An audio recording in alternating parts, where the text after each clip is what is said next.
നമസ്കാരം. പ്രേമരാജൻ പുന്നാട്. അപ്പോൾ ഇന്ന് പത്തനംതിട്ട ഓമല്ലൂരിൽ നടന്ന ഒരു സംഭവവുമായി ബന്ധപ്പെട്ടിട്ട് ചെറിയൊരു പ്രതികരണം നടത്തണമെന്ന് തോന്നി. അവിടെ ഒരു വൃദ്ധസദനത്തിൽ, ഒരു അനാഥ മന്ദിരത്തിൽ ചില പീഡനങ്ങൾ നടന്നു. അത് അവിടെയുള്ള അന്തേവാസികൾ തന്നെ പുറത്തു പറഞ്ഞു. പോലീസായി, കേസായി, പ്രശ്നങ്ങളായി. അപ്പോൾ ആ സ്ഥാപനം അടച്ചുപൂട്ടാൻ വേണ്ടിയിട്ട് ആവശ്യപ്പെട്ടു. അപ്പോൾ ഇന്ന് ഞായറാഴ്ച പ്രാർത്ഥനാ ദിവസമാണ്, ആരാധനാ ദിവസമായതുകൊണ്ട് അവിടേക്ക് ആരാധനയ്ക്ക് പോയി. അപ്പോൾ അവിടെ നാട്ടുകാരും അവിടുത്തെ ജില്ലാ പഞ്ചായത്ത് മെമ്പറും ഇവരൊക്കെ അത് തടഞ്ഞതുമായി ബന്ധപ്പെട്ടിട്ട് പിന്നെ അവിടെ സംഘർഷഭരിതമായ അന്തരീക്ഷമായി, പോലീസ് കേസായി, പോലീസായി, അങ്ങനെ ഒരു വലിയൊരു അവസ്ഥ. എന്തിനു വേണ്ടി പോകുമ്പോഴാണ്? ആരാധിക്കാൻ പോകുമ്പോഴേക്ക്. ആരാധിക്കാൻ? ക്രിസ്തുവിനെ ആരാധിക്കാൻ. അത് ക്രിസ്ത്യാനികളുടെ ഇടയിൽ പെന്തക്കോസ്ത് എന്ന് പറയുന്ന ഒരു വിഭാഗത്തിൻ്റെ ആളുകളാണ്. ഞാൻ അവരിങ്ങനെയാണ് വിശേഷിപ്പിക്കൽ. നമ്മുടെ നാട്ടിൽ ദൈവത്തെയും മനുഷ്യരെയും പേടിയില്ലാത്ത, നമ്മുടെ നാട്ടിലൊരു ചൊല്ലുണ്ട്, ആണിനെയും തൂണിനെയും ഭയമില്ലാത്ത എന്ന് പറയുന്ന പോലെ, ദൈവത്തെയും മനുഷ്യരെയും ഭയമില്ലാത്ത ഒരു പ്രത്യേക വിഭാഗം ആളുകളാണ് അവർ. ശരിക്കും പറഞ്ഞു കഴിഞ്ഞാൽ മറ്റ് ഇസ്ലാമിക ഹൈന്ദവത്തിൽ RSS, ഇസ്ലാമികയിൽ SDPI, അതുപോലെ തന്നെ ജമാഅത്തെ എന്നൊക്കെ പറയുന്നത് പോലെ, എനിക്ക് ജമാഅത്തെ ഇത് തീവ്രവാദമാണെന്ന് എനിക്ക് അഭിപ്രായമൊന്നുമില്ല. പക്ഷെ എങ്കിലും നമ്മുടെ നാട്ടിലൊരു വെപ്പുണ്ടല്ലോ. അപ്പോൾ ഇസ്ലാമിക തീവ്രവാദം, ഹൈന്ദവ തീവ്രവാദം എന്ന് പറയും പോലെ ക്രൈസ്തവ തീവ്രവാദം ഉയർത്തി വരുന്ന ഒരു വിഭാഗമാണ് പെന്തക്കോസ്തുകാർ. തീവ്രവാദികളാണ്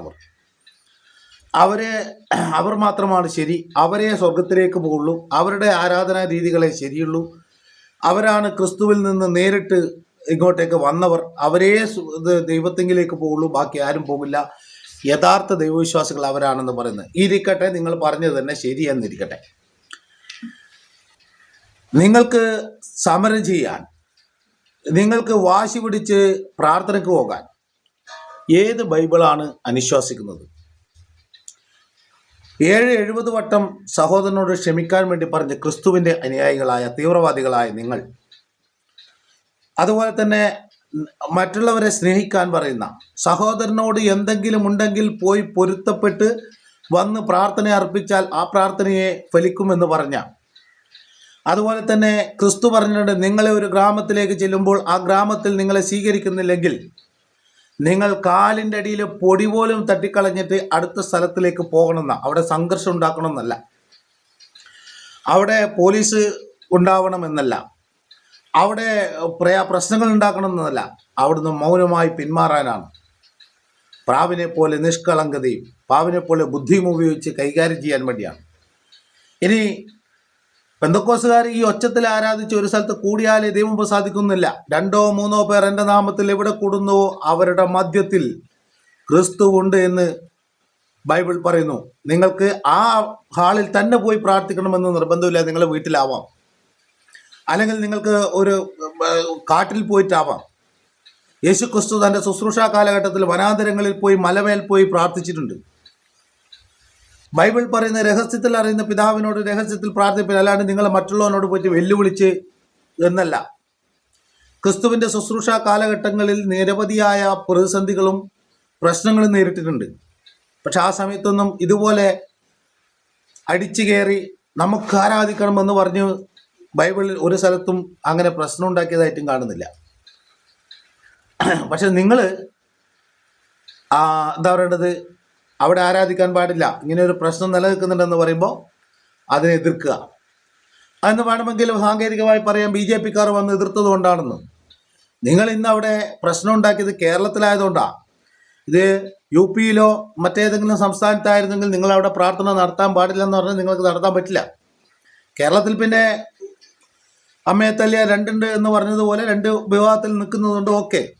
വർഗീയതയെ പ്രോത്സാഹിപ്പിക്കില്ല, RSSന്റെ കടന്നുകയറ്റത്തെ, BJPയുടെ കടന്നുകയറ്റത്തെ ഇതാക്കില്ല.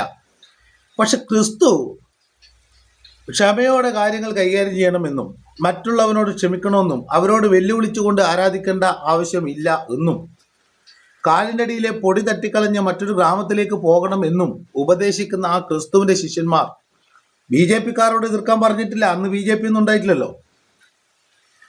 അപ്പോൾ നിങ്ങൾക്ക് പ്രാർത്ഥിക്കണം എന്നുണ്ടെങ്കിൽ അത് നിങ്ങൾ നിങ്ങളുടെ വീട്ടിൽ മുറിയടച്ചിരുന്ന് പ്രാർത്ഥിച്ചാൽ കേൾക്കുന്ന ദൈവമാണെന്നാണ് പറയുന്നത്. പിന്നെ എന്തിന് ആരാധനാലയത്തിൽ പോകണം? അതും ഇതുപോലൊരു പീഡനം നടന്ന് വ്യഭിചാരം, മദ്യപാനം, ആഭിചാരം, ഇങ്ങനെ നിരവധിയായ കാര്യങ്ങൾ തെറ്റാണ് എന്ന് പഠിപ്പിക്കുന്ന, അപ്പോൾ ഇങ്ങനെ ഒരു തെറ്റിന് വേണ്ടിയിട്ട് നിങ്ങൾ എന്തിനു കൂട്ടു നിൽക്കണം? വാശി പിടിച്ചിട്ടാണോ ആരാധന നടത്തേണ്ടത്? നിങ്ങളവിടെ പിന്നെ വാശി പിടിച്ച് വീരവാദം വെല്ലുവിളിച്ച് അതിനകത്തേക്ക് പോയിട്ട് എന്ത് ആരാധനയാണ് നിങ്ങൾ നടത്തുന്നത്? അവിടെ പരിശുദ്ധാത്മാവിൻ്റെ സാന്നിധ്യം ഇറങ്ങി വരുന്നു എന്നൊക്കെ പറയുമ്പോൾ എന്ത് പരിശുദ്ധാത്മാ സാന്നിധ്യം അവിടെ വരിക?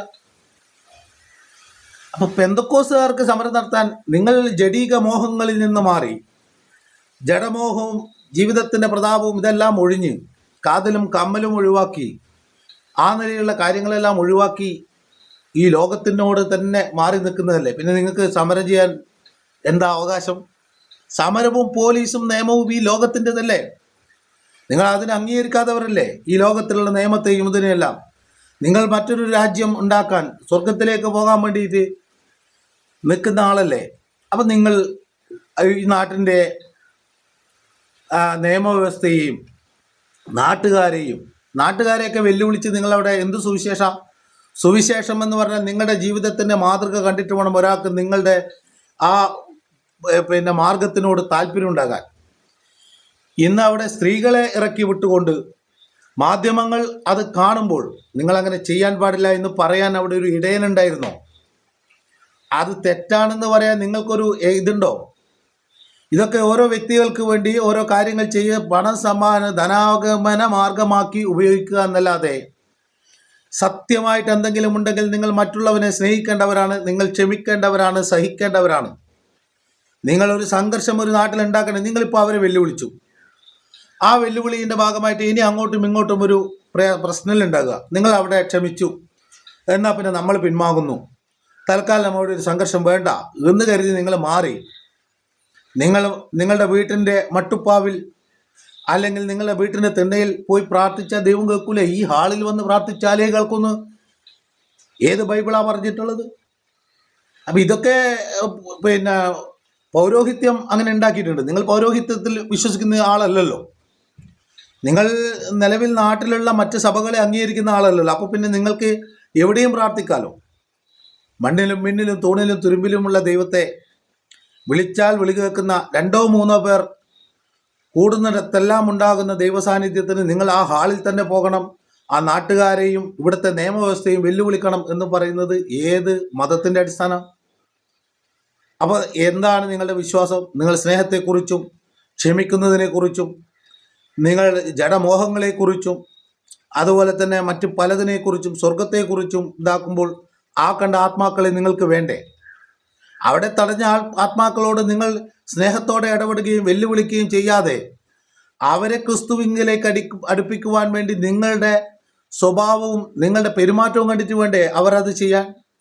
ഇത് ലോകത്തോട് പോലും വെല്ലുവിളിക്കുന്ന രീതിയിൽ ലോകം കാണുകയും നിങ്ങൾ മാധ്യമങ്ങളുടെ മുമ്പിൽ കാണിച്ച കോപ്രായങ്ങൾ, നിങ്ങൾ സ്വർഗത്തിലേക്ക് പോകുമെങ്കിൽ ഇവിടുത്തെ ഗോവിന്ദച്ചാമിയും സ്വർഗത്തിലേക്ക് പോകും എന്നതിൽ ഒരു സംശയവും വേണ്ട.